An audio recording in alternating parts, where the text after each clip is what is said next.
Hello, welcome to You Haven't Blanked That. I'm Forrest. And this is Jimmy.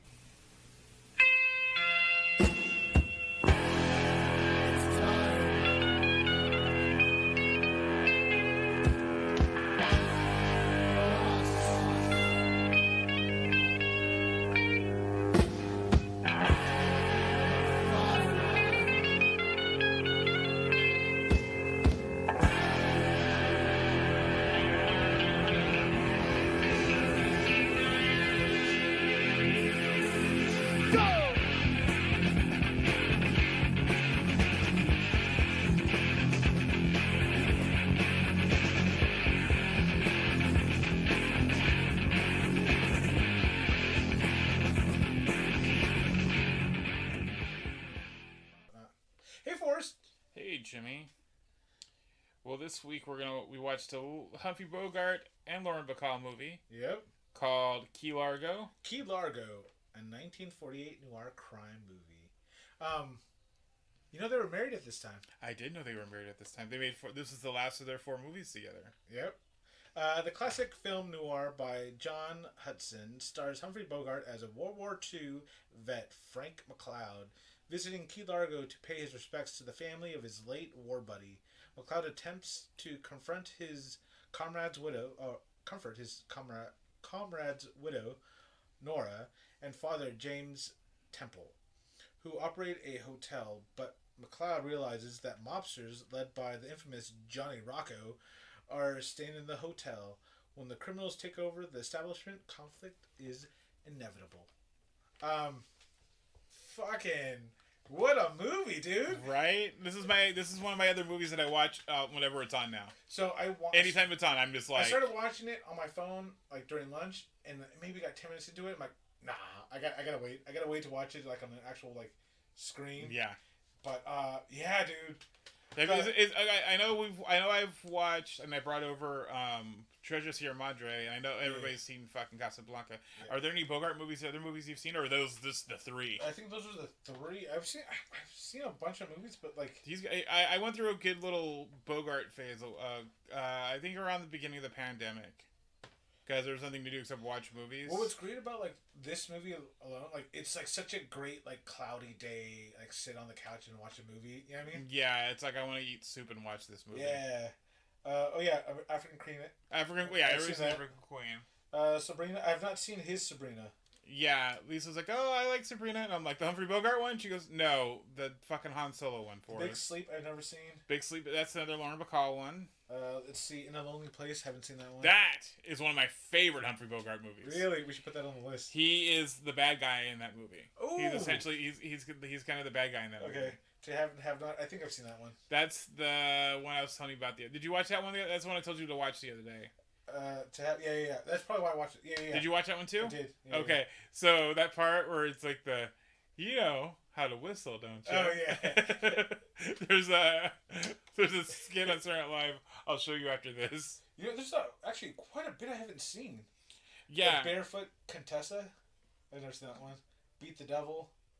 The Desperate Hour. Maybe we should do a Bogart. Like a month of Bogart movies? Yeah, maybe a year Bogart, and we'll do like one. I don't know, because I haven't seen all those. And anyways, but this was actually a play. I know. I actually bought I bought the book for the play the other day. So it was a 1938 play about the Spanish-American War? Yeah, the book, it's the Spanish-American War. This one, it was World War. But you know who the gangster is? Because the gangsters both...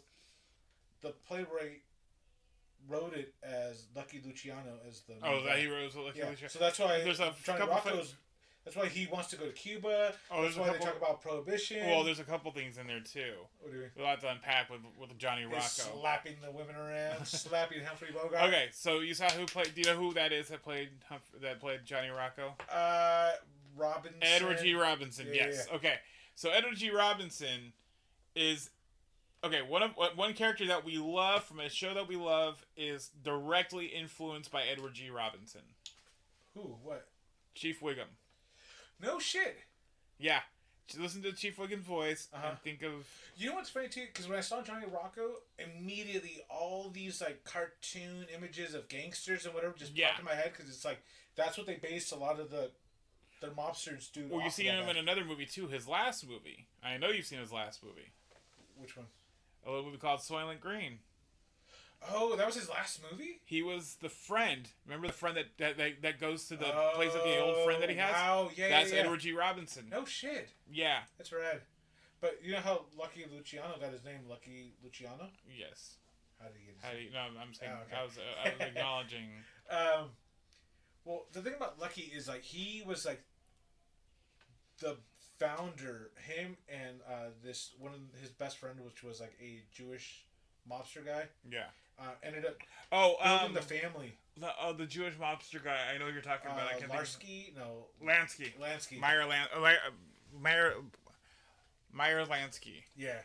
So, but Lucky Luciano, when he was like 9 years old, he started like, that's when he started like getting into the whole mob scene and bullying people. Because he would he would have his school buddies give him protection money. And if they didn't pay him his money, he'd beat the shit out of them. But he left high school, or he left school in like 1914, 1915, because he came from Sicily to America. He didn't know English, and he was just kind of sucked at school because he didn't know English.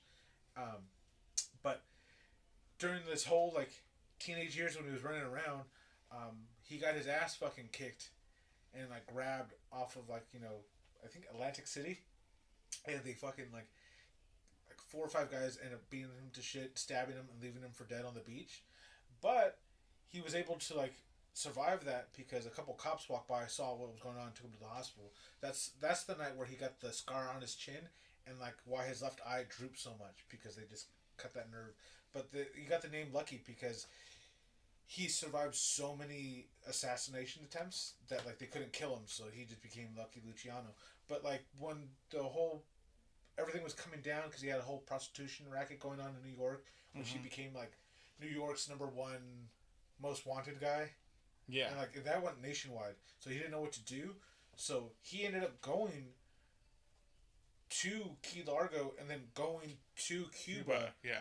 And then there, him and Lansky ended up building that hotel in Cuba and then had everybody come over. But since Lucky Luciano came from the same town that Frank Sinatra grew up in, they became buddies. And then Lucky Luciano funded Frank Sinatra's career in the beginning to get him going. And then like brought everybody over there. And that's kind of like a weird kind of footstep into like the Vegas mob and like how like it's just with Bugsy. Yeah, everybody. Yeah. Because Luciano was like the head of the crime family because he's the one who organized everything. And then plus he had this whole racket with like heroin coming in. They kind of go into it in Boardwalk Empire. They kind of. That's another movie I need to watch. Or show I need to watch. That show's so good. It's just I can't ever watch it in front of it because I got kids. Because Steve Buscemi's in it. Yeah. The girl who's in Choke and in Trainspotting. Okay. She's in it. Well, maybe I'll watch that like around. Because I have a Christmas break where I'm off for like 2 weeks. You're off for 2 weeks? Fuck, man. I had like a 3-week vacation, but 2 weeks was because Lisa had COVID. Nice.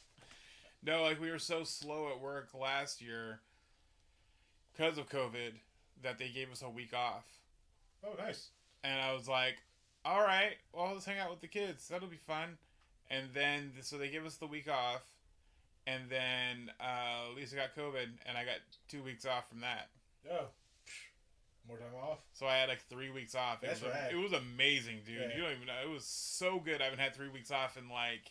I get restless after like 2 days. I need to. You know what? I watched Scrubs. That was what I did. I watched Scrubs and I just fucking hung out with the kids and I played video games, and fucking it was great. Nice. They so they did an adaptation of this play right before the pandemic at the Geffen. Really? And Andy Garcia was Johnny Rocco. Shut the fuck up. Yeah.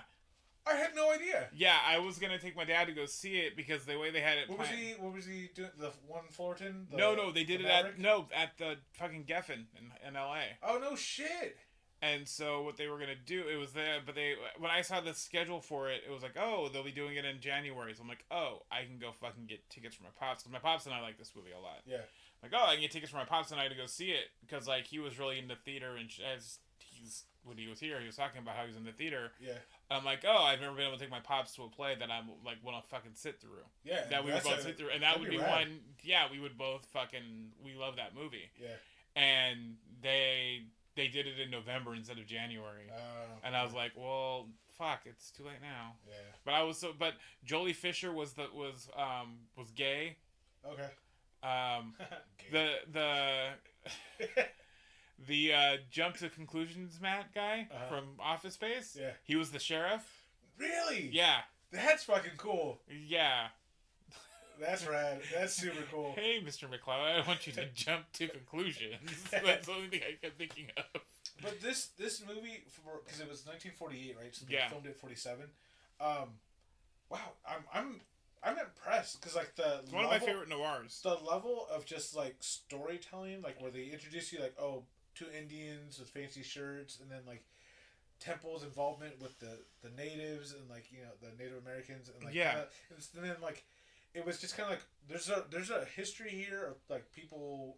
It's not just like a quick stage play. No, because it comes into play later. Because he's like, you made my family stay outside in the fucking rain. Yeah, and then like the cop ends up shooting the two Osceola twins, which turns out to be innocent, and then like, well, they weren't really innocent, but at the same time, it's like you see the grief of like the sheriff when he comes in. It's like, fuck, like I killed two innocent men. You see that he carries it with him too. It's like, dude, and there's just this whole sense of just like, I don't know, like even Johnny Rocco, he's like he doesn't even know what he's doing. You know what I mean, he's just bullying to bully, and that's what he's known to do, and it's made him successful, but he doesn't really know what he wants or what he do. Because even Humphrey Bogart says, like, you know, they're talking, he's like, oh, like, you know, it's just, I'm not satisfied, I just want, and then he goes, you want more? He goes, yeah, I want more.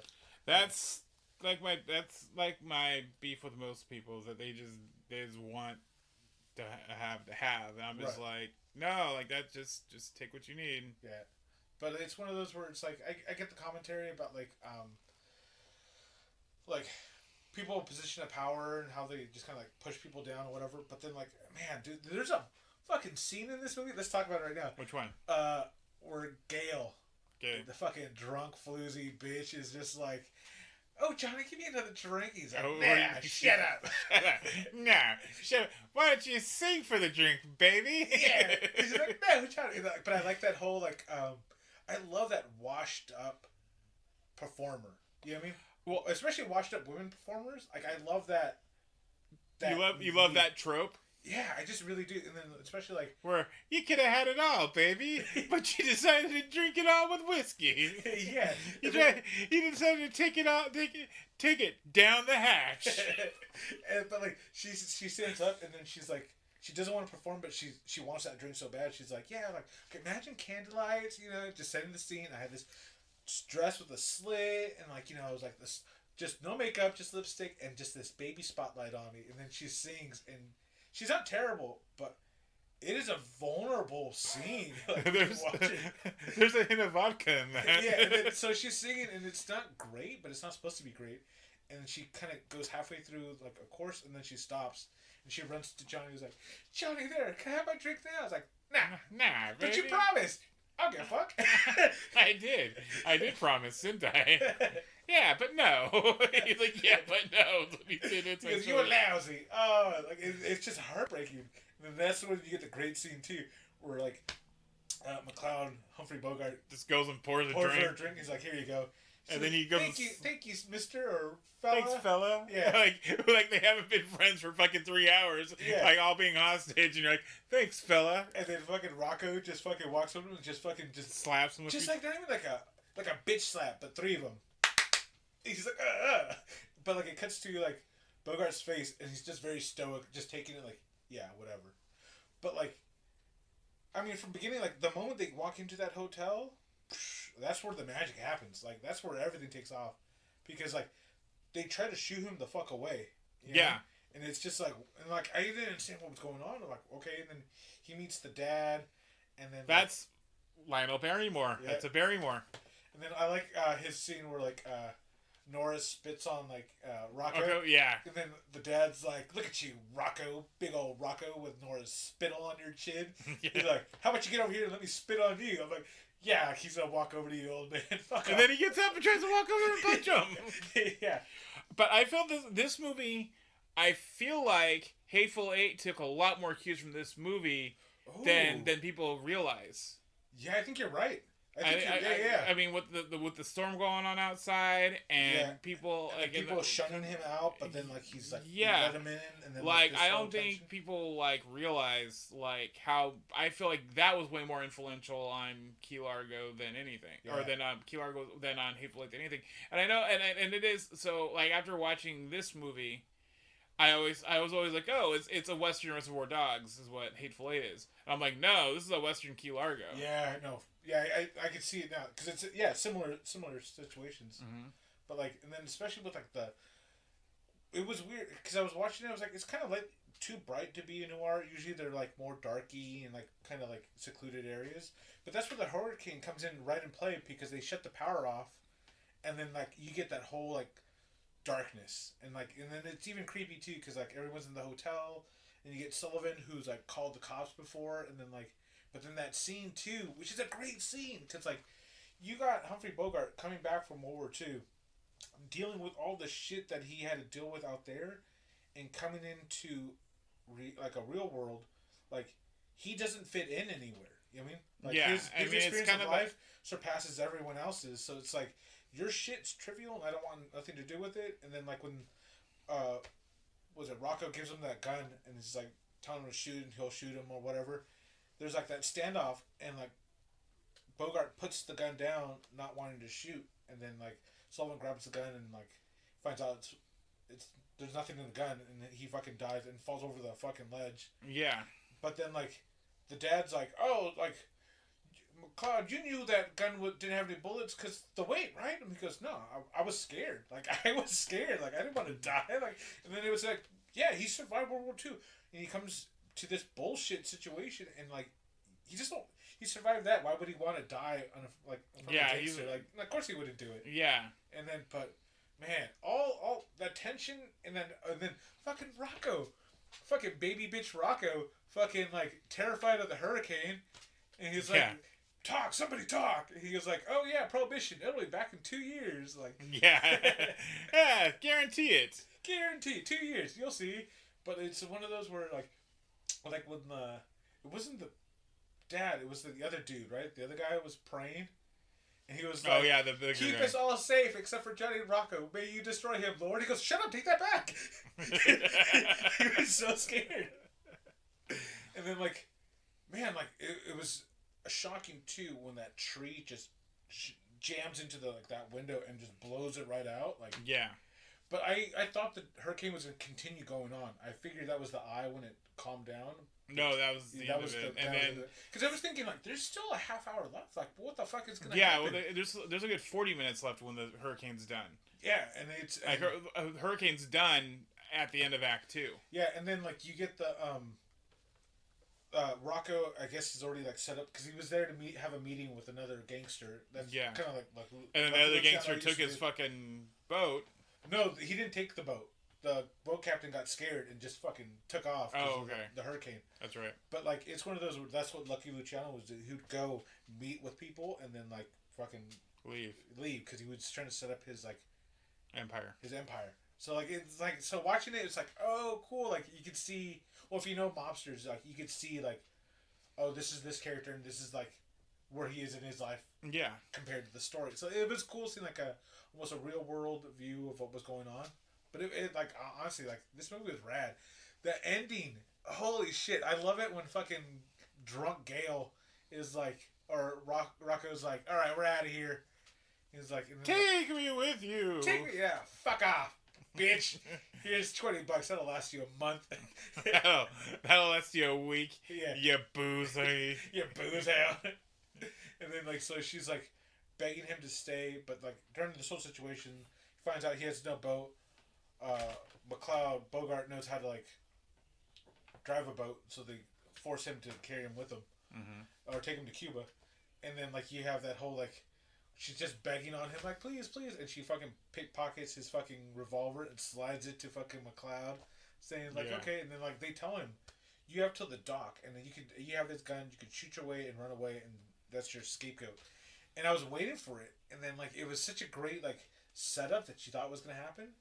But Humphrey Bogart goes, like, fuck it, let's go on a trip, bitch. And they fucking just go off into the sea. I'm like, wow, like, what the fuck is going to happen? Because there's still, like, 20 minutes left of that scene. Yeah. Like, this is where I knew none of the twists. I didn't know where the story was going at all. I fell in love with it. And then that ending was rad. The fucking boat shootout. But then, like, was this before or after African Queen? It was probably... I think before... It was before. African Queen was 51. 50, I was going to say, it's like 51. Yeah. Because Sierra Madre's before. Yeah. Sierra Madre's like 43, right? 41, 43? Something like that? Let me double check. 48. Sierra Madre's 48, same year? Yeah. Wow, he was on a fucking roll then making movies. Dude, well, that was like... You know, I mean, but Maltese Falcon is the other one we've fucking seen like a million times. Oh, yeah, that was 41. Yeah, so, I mean, he was on a bunch. He did like 4 movies with Lauren Bacall. Yeah. Dark Passage, that's with her. Dark Passage, is that the one where he changes his face? Yeah. Have you seen that one? Yeah. So it's all first person for a bit? Yeah. It's totally weird that Vincent Perry, that's who he plays. Yeah. Yeah. Yeah. Lonely Place is a good fucking movie. I actually got Lisa to watch Lonely Place, and Lisa liked Lonely Place. Yeah, this movie though, like, I fucking loved it. It was a really intense movie for what it was. Like I knew it was a noir. I was like watching it, and I was like, okay, cool. But like everything was so bright, and then once it got to the hotel, like that's where everything took off. But that scene, like, I love it when they're like the very end where they're like on the boat and they're like going to Cuba. The fog rolls in, and they're thinking perfect getaway. They'll never see them going on, and then like, I like how like that one guy, the laughing idiot, the gangster, like, you know, he's like, oh, check to see if there's any kale on the rudder. He fucking guns it, and he fucking flies right over, and then like he fucking kills that other guy, and then just that scene where like, Johnny Rocco's in the boat, and he's like, you want the money? Here's the money. Blah blah blah. Like, it's yours, like, blah, blah, we'll be partners. And then, like, but in the meantime, like, he's just, like, his partners are all dead, and it's just him groveling to just make sure he doesn't die. Like, it was fucking rad. And then, like, the many shots it fucking took him to fucking put that son of a bitch down, like, yeah, it was rad. But I thought, like, Bogart was gonna die. Like, I figured that would be a better ending. You know what I mean? I get it's. I haven't read this. I haven't read the stage. You know, the book for it, like the stage play. But I figured it's a Hollywood movie. They have to give you a happy ending, so like hence why it's a 1940s Hollywood movie. That's why. So they like, but overall, I thought it was phenomenal. I thought it was really, really good. Like I said, dude, this is like one of my like Jaws movies that I watch like a million times. It's gone to like Evil Dead 2, Jaws, and this, and then I was excited in October because HBO Max had all the Evil Dead movies and this. Oh, yeah. And so I'm just like, oh, you're fucked. I looked at Lisa, I'm like, you're fucked. Because it's like all the movies I watch like a million times. Yeah, no, this is phenomenal. Like, what was weird too is like some of the dialogue just is too cliche and it's of its time. But I would not be opposed to watching a remake of this movie. You know what? I was listening to that Star Wars book, and there would be a good remake of this movie. I was listening to that Star Wars book, and they're talking about the kids, why kids, and like why they like all those fucking like the Star Wars prequels, and like your fucking Twilight movies and all this. Oh, because they're stupid? Well, no, not necessarily. Okay. Go ahead. Not stupid as much as inexperienced. Okay. Because they're talking about the whole Anakin and Padme love shit, how it's fucking just a rip off of Dune. No, fuck off. Anyway, but it's horrible and bad, and like it's all that. Yeah. But and it's been done. It's cliche. It's been done a million times. But those kids haven't seen that shit before. True. Well, I figured if they they haven't. The hype of Star Wars is so big that they were showing them those movies. Like no, Star Wars, yes, but the type of love story.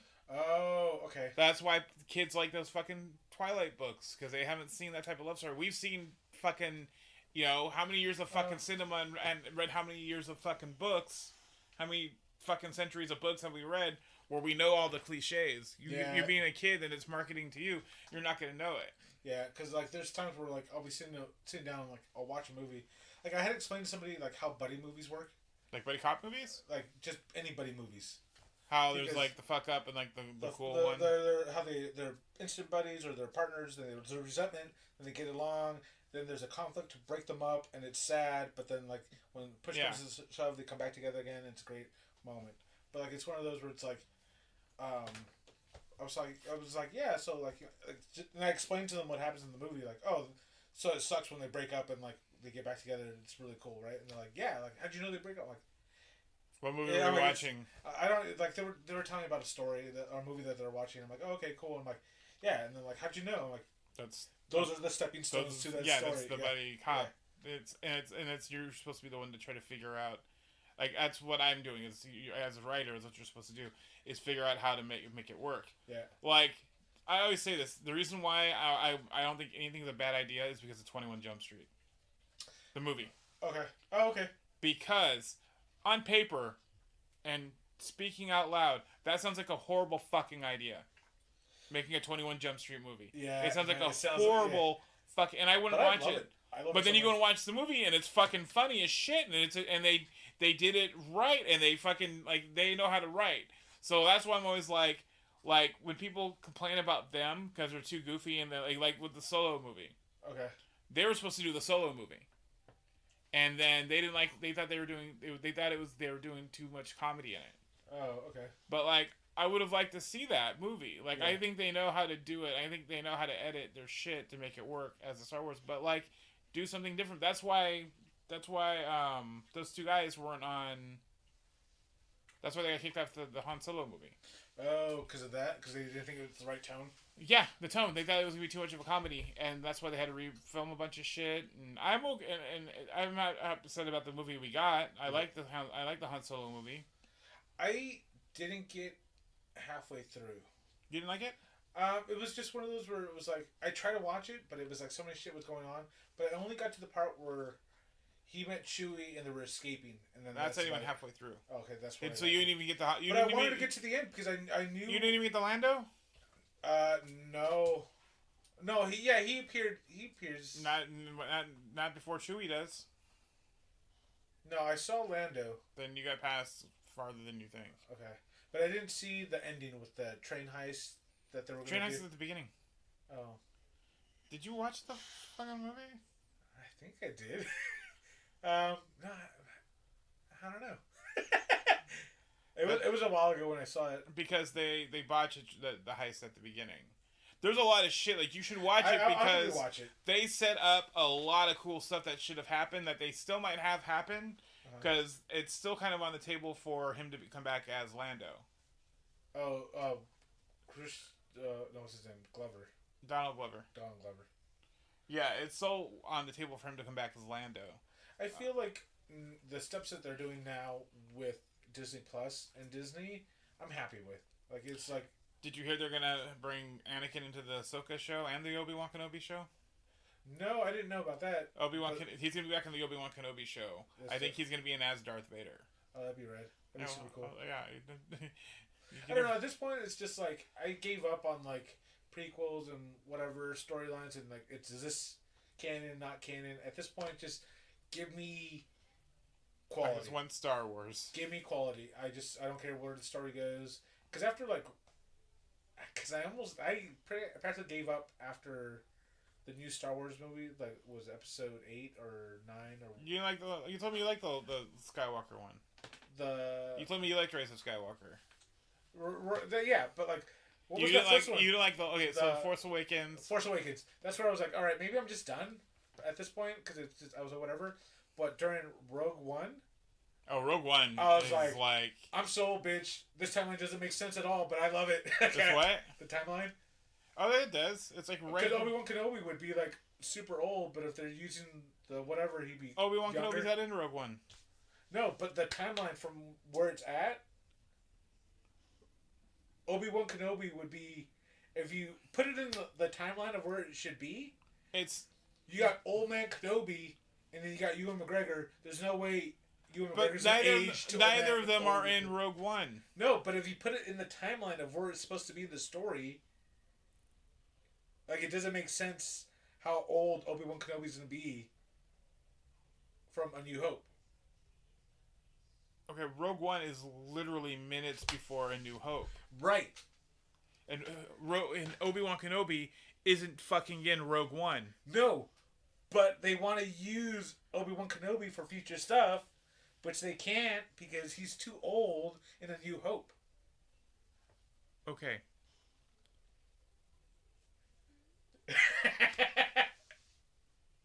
First off, you're not making sense. Look, if Humphrey Bogart... Okay, no, let's pump some brakes. We're going to go back a second. No. Okay. So, you brought up Rogue One. Rogue One. That has no mention of an Obi-Wan Kenobi in it at all. So, hold on. Taking fact, we're watching... So, Rogue One, where does it happen in the Star Wars story?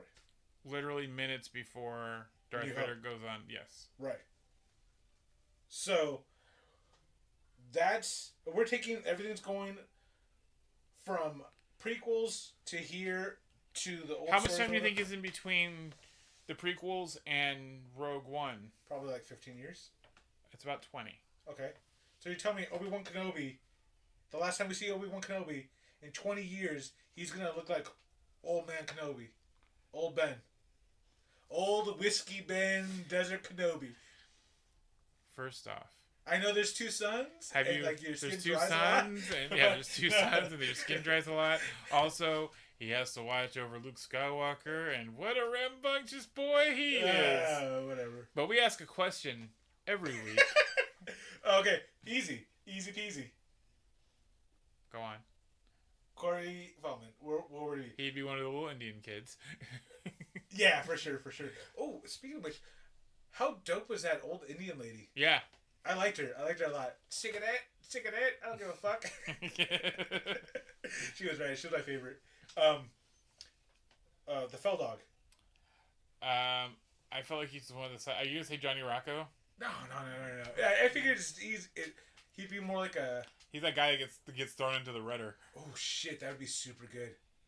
But he's so. Fuck, that would be so good. He's all. Fuck, that's what I mind. This Michael Jackson suit's gonna go perfect with this year. No, it's not. No one uses glitter. He tips his head, and he just falls over. No, the sheriff. You're gonna say the sheriff? Yeah. Why? I don't know. Just something about like him walking in there with the heavy gun belt, and then just like, hey, what's going on here? And then just like that little strand of string hair going over his left eye. Like, I figured it'd be dope. Plus, he gets to wear a hat. Was that the right hat? Yeah. No, he would wear a fedora. He wouldn't wear a cowboy hat. I think if given the chance to be in this movie, you're right. He should be Sullivan, that cop that's there at the hotel. But I think he would push for like one of the gangster roles. Probably the laughing guy. That'd be that's what I'm saying. You'd be the fucking guy who gets thrown into the rudder. Yeah.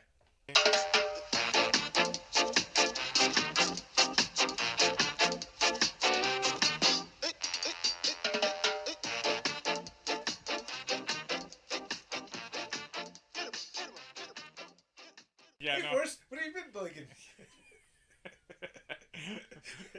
Oh.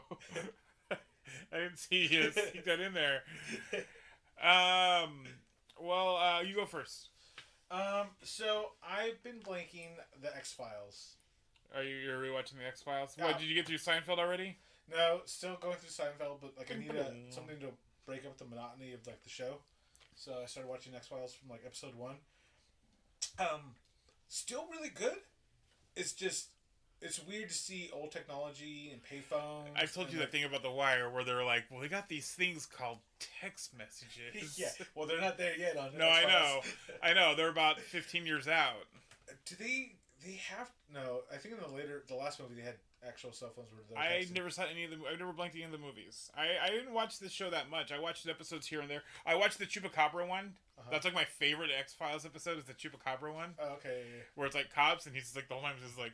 Oh, actually, that's a really good episode. That's like a great episode. Yeah. Until I saw the one they did where the guy... Was it where he squirts blood out of his eyes? Is that what it was? The one that they did in the last season, like the one that they did like. I didn't see all the last. Dude, current season. there was one because like the funny episodes that they have on that show are fucking great. Yeah. Like every 10 episodes was like a funny episode. Yeah, kind of like the regular show because they got in like after season 3, they would throw in funny ones just to kind of like break it up. A bit. But no, they were really funny and good. I just haven't seen everything. Oh, I've been watching Dragon Ball Z Super. I've never blanked any Dragon Ball. That's where Goku goes Super Saiyan God mode. And fucking fights Lord Beerus, and he's like, "Fuck you, Catman." He goes, "Fuck you, hungry dude." And then like, Vegeta's like just staring like, "I want to fight too, but fuck you." And then it's pretty intense. It's like the greatest thing I've ever seen.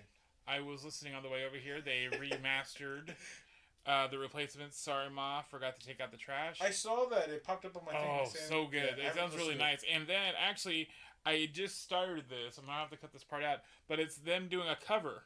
Ooh, what cover? Oh, that's dope.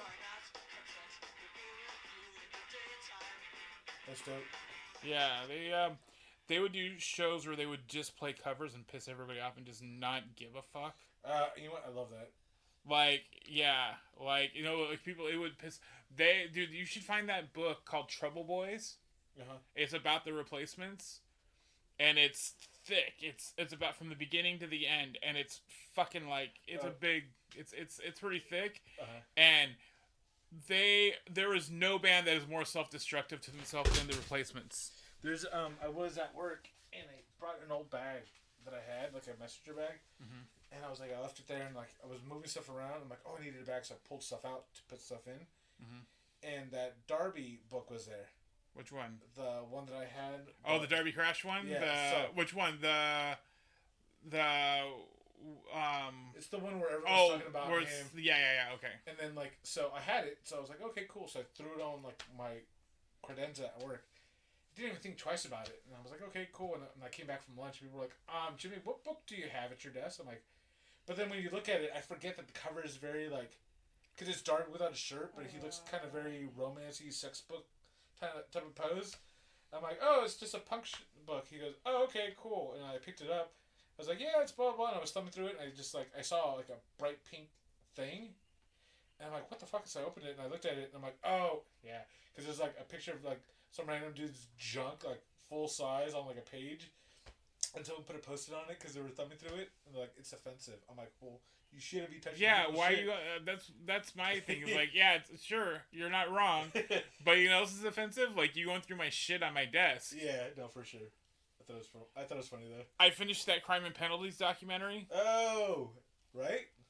That was insane. It was pretty fucking trippy. That guy, like, the whole time, he's like, fuck these guys. Like, the commissioner of the hockey league, fuck these guys. And then, like, partway through, he's like, nah, these are my boys. Yeah, no, for sure. Because it brought in all the money, is what it was. Yeah. Like, you can be mad as much as you want, but, like, if you're bringing in that much revenue into, like, the league, they're going to change their mind sooner or later. Yeah. We did the first episode of Squid Game. Oh, okay, cool. It's interesting so far. It gets better. Okay, so you watched it? I finished it. You hadn't, last time we talked, you hadn't finished it, so okay. Did you watch it on Sunday after we had the show? Yeah, we did. And I'm glad I watched it, because such a good ending. Like, it was one of those where it's like, it's good. Yeah, I mean, like, it leaves you sad. It gives me this fucking Battle Royale vibe off of it a bit. It gets fucking intense. So the first episode is the red light, green light. Right? Yes. Yeah. Red light. I like that old man in the beginning where he's just kind of like running and just like, haha, fuck you, bitches.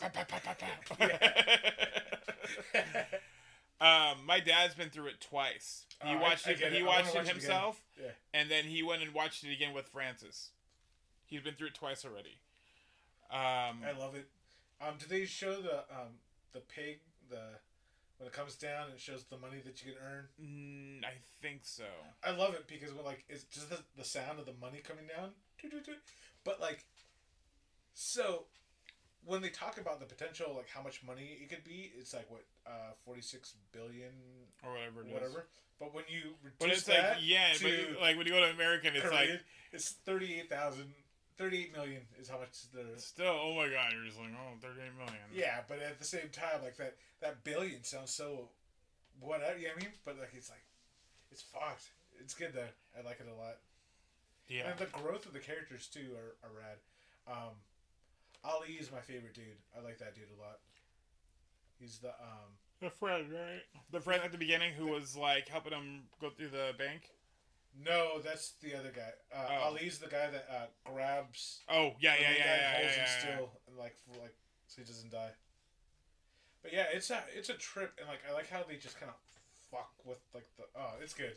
Don't tell me anything else. Don't tell me anything else. Yeah. I like the first episode, and I don't know, like, is it even shocking for people like us? Because I'm always just like, eh.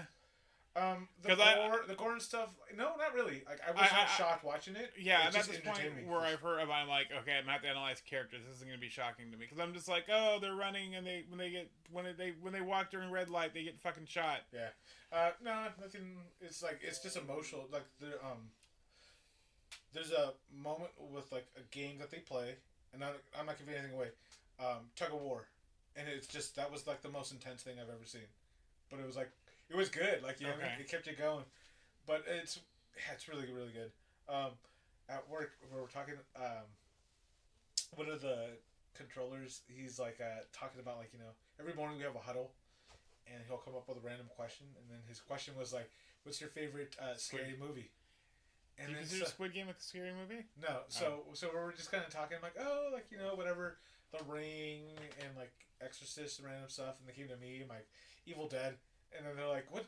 And everybody's like, "What?" I'm like, "Oh, really?" Like nobody. You guys are gonna go off of this, but like, we're not gonna know Evil Dead. I'm like Evil Dead, Ash, the guy with the chainsaw arm, and he's like, "Oh yeah. I never seen it." I'm like, "Oh, it's rad." And he was like, like, "Oh yeah, tree rape." I was like, "But it's don't watch it. Come to me, and I'll give you a quick because I don't want to say tree rape in front of like the group of everybody."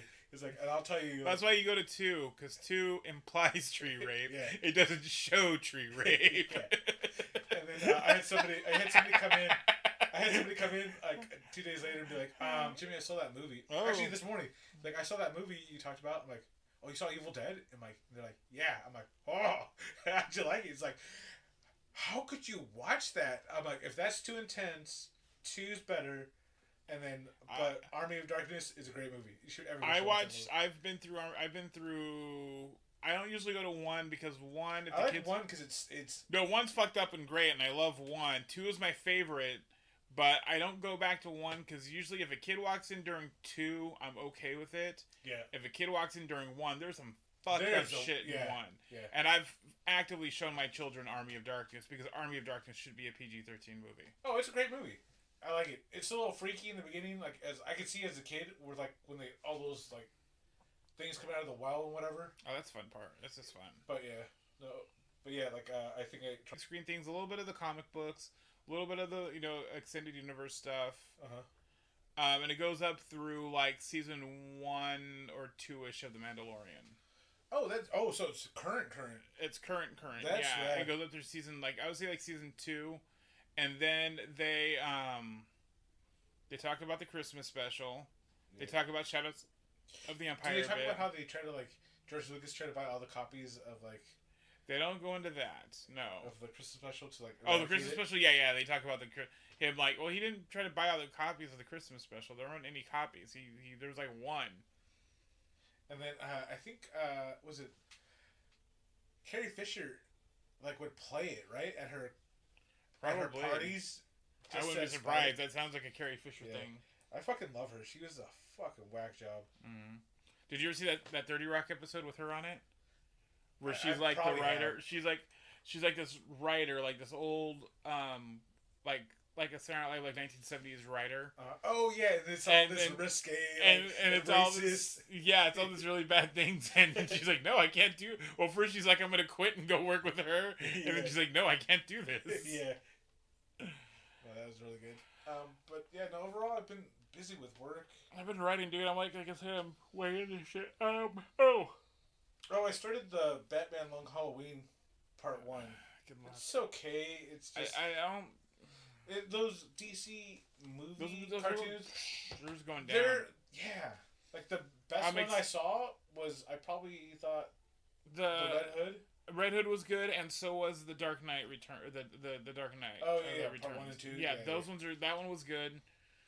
Lisa never seen that, so I made her watch that a while back because I bought it with both on one. Yeah, they've gone down. I'm excited for the new Batman cartoon that they're gonna do on. They're gonna do like an old Batman cartoon on HBO Max. That's right. Have you seen the Batman trailer? I've only watched one. I have this thing. I only watched one trailer for a movie. Okay, I've heard things about it though because they were talking about it on Fat Man Beyond. Oh, okay, because they came up with the second trailer, like I think a couple days ago. Yeah. Or whatever. Cool. Like I'm just. It's gonna be dark. Visually, it looks rad. It looks. You know what? I'm gonna throw it out there. I've never seen a bad Matt Reeves movie. I've never been. You know what I mean? The cinematography, it's like very scope and like very like. Or random movies. It looks more like a comic book scene. Like, you know what I mean? Like, you see the characters, and then you see Gotham in the background. Like, did you like that thing I sent you for fucking Cowboy Bebop? I saw it. I don't know how I feel about it. Why? Because it seems kind of... Did you hear the other thing they're doing for the show? What are they doing? Everybody who did a voice on the original is going to dub everybody across the season. So when you watch it in Japanese... So Valentine will be like the... It's everybody who did the Japanese voice on the cartoon is dubbing John Cho and all the people. You don't like the way that looked? I mean, it looked like anime, dude. It looked okay. It's just as a teaser, cool. You didn't like that they did that the whole time? It was interesting, like how they were like breaking like the panels to move characters around. I'm like. If that's what it's gonna be like, I don't know if I'm gonna be. But how come? So, but you didn't like that? Did you like that with Scott Pilgrim? Yeah, I don't know. I think I have a lot of like weird comic book cinematic transfer overs from like the Hulk. Remember how like it was like that weird panel? Yeah, it was cool, but it was weird. No, but that wasn't done well. Yeah. Like that was my thing with the Hulk is that you got somebody who maybe liked the character on a few things, but I don't think he was like a big comic guy. Yeah, but I'm excited to watch it. It's just that was like kind of like okay. I kind of wanted to see a scene, but it's kind of hard to play a scene without you know what I mean. Yeah. But yeah, like, I'm interested. I'm reading a book called Final Girl Support Group. Oh, okay. And it's about all these final girls from the movies. So it's supposed to be like they're supposed to be stand-ins for like Heather from Nightmare and Friday the 13th and Texas Chainsaw and all these, and they're all in a support group because they've had all these traumatic events happen to them. Okay. And someone's trying to kill one of the girls from it, and then it's narrated by one of the girls from Friday the 13th. Oh, because you're doing the audio. Okay. Yeah, I do audio. That's right. Yeah, it's pretty interesting. Because I'm like they're narrating, but it's a book. But then I'm like, yeah. So, but they were gonna make it a TV show. So, but I don't know. He writes weird story. Like the guy who writes it he's not bad, but he just kind of goes at a weird pace for me. Yeah. Speaking of similar topics, do you own that Bitchy Girl game? I think it was a free download at one point. I'll probably just buy it because I want to play it. You might be able to get it for free. You know, you have a bunch of PlayStation. Oh no, that's $5. I keep forgetting to go back in there. You know what? You can get it for like $10, dude. It's so cheap right now. Yeah, you're gonna play the Bitchy Girl game. I want to play it. I want to play so bad. I've always wanted to play games like that where in a group, right? In a group, yeah. I wanted to do that where you just have a group of people, and every like 5 minutes you change, and because there's a part in that game where you're doing like a Rorschach test. Okay. And at that point, I was like, "All right, everybody in the room votes as to what we do." That'd be right. Yeah. But I did it where where you think he killed Rami Malek because Rami Malek's in the game, and so is Hayden Panettiere. It just seems like a fun game. I enjoyed it. Like Bitchy Girl game, 100% because like. One girl is dating another girl's ex, and they, of course, yeah. But it's like Bitchy Girl game, 100% Bitchy Girl game. It's points till dawn, right? Or until dawn, yeah. Until dawn, yeah. It's worth, dude. It was worth it. I had fun playing it. I played it a lot. I dug it. It was fun. But you can, there's a way to make everybody survive, and there's a way to kill everybody. Oh, right. I want to fucking kill everybody. No, you don't want to. It's fun. Like, you should get to the end of the game. No, I want all the girls to survive because I want to hear the bitchy dialogue all the way through. You don't hear bitchy dialogue all the way through. Like, okay, when your friend said bitchy girl game, it's bitchy girl game for, like, the first, like, 10 minutes. When I saw the trailer for it, and it was just these, like, bitches just ripping into each other. I'm like, oh my god, I'm sold. I'm gonna play this game so bad. The same company made a couple other games too. Like, there's a game that I have that you're supposed to play with a bunch of people, and it's called it's some like detective game.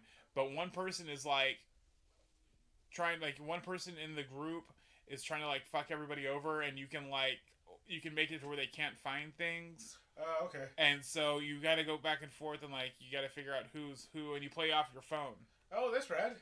Yeah, and that's what I've wanted to do. Like, there's some cool interactive stuff, but I finally have the room to get people over, but now everybody's busy as shit and can't come over. Yeah. But yeah, I wanted to do that one for a while. Oh, that sounds cool. Yeah, I haven't read anything in a while. Like, I've been trying to find a book to read, but it's... Yes, you can't do audio like I can. Yeah, I want like a... I don't know, like a good mystery, you know what I mean? But it's just trying to find something. Go for... you know what? You know what? You've seen Fletch, though. I know you've seen the first Fletch movie. I need I should just go to my list, because I know I've been wanting to read The Count of Monte Cristo. My sister's been trying to get me to read it forever. I'm like, I'll get to it, but I haven't read it. Would you be opposed to reading a comic mystery? No, not at all. You know what? Someone told me about a comic book that I wanted to read. It's called Revival. And it's about this, so basically, this one day, certain people just come back to life. Like, they're dead and they come back to life. And this girl, like, I guess she was brutally murdered by her boyfriend, I think, or suspected boyfriend might have murdered her, but they don't really know. She comes back to life, and like, she comes home, and her sister is the detective, and she's like, she's trying to kind of solve her mysteries. But what's trippy about this book is that all the people that come back alive, the revivers, they're immortal. So you can shoot them, kill them, and they can't die.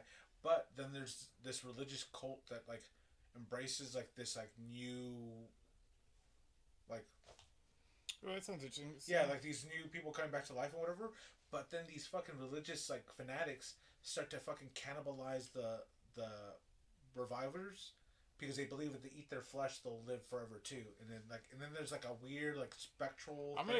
It's interesting. It looks interesting. Yeah, I mean, Image is my jam. Like, so, I read more horror and detective comics than I do superheroes now. Yeah, I was waiting at lunch, and then like some guy was reading a comic book, and I bugged him to see what he was reading. Who was that? And he was reading some other book, and then he was telling me about like, I'm looking for cool, interesting stories. And he's like, this one's like, I guess it's been a long running. It's got like 4 paperbacks. Like 5 years. He did it for like 5 years. It's done. So, but he said there's like 4. There's like 46. It says there's like 46.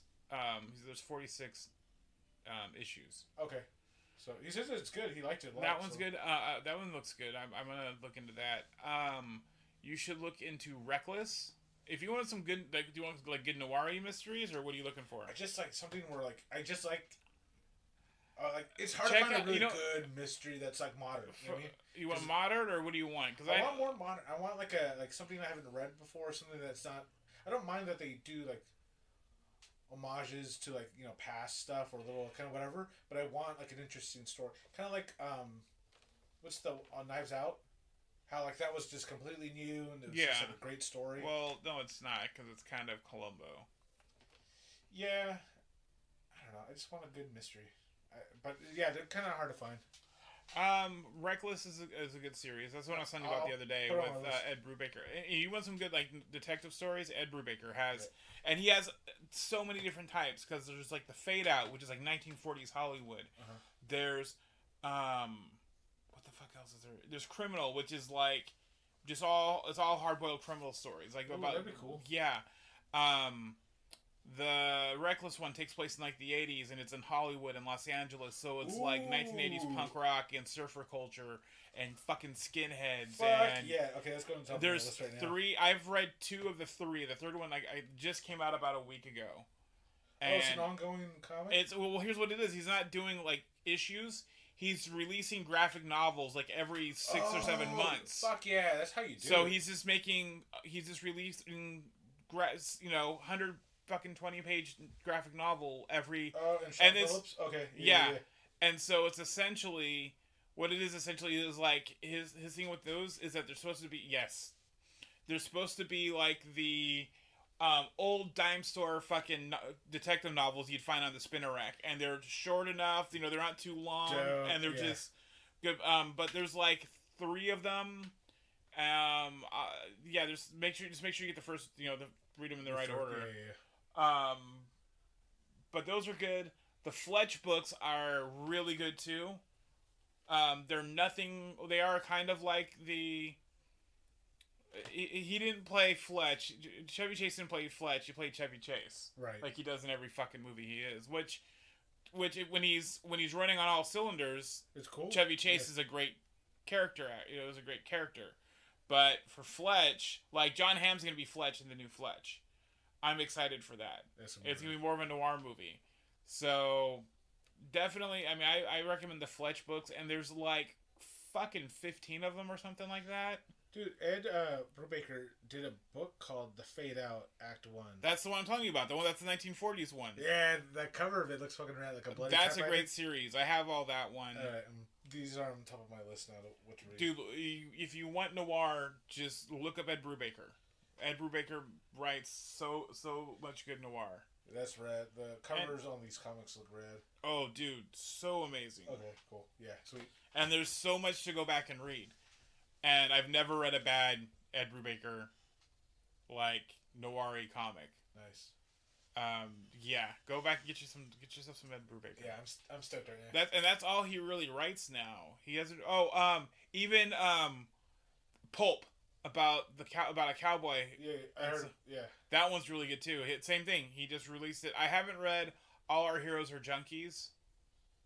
I think it's on my list to read soon. That sounds like a great title for a Clint Eastwood movie. Pulp? Yeah. No.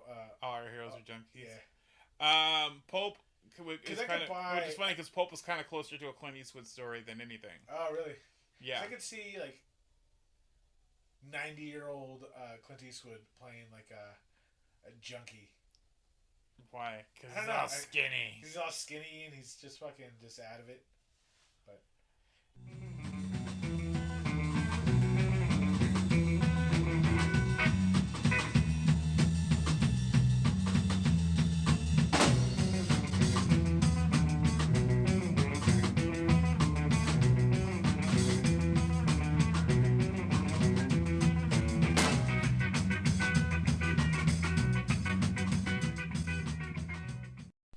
Hey, Jimmy, how's it going? Hey, not too bad, Forrest. How you doing? Doing all right. Forrest. What? Are you really all right?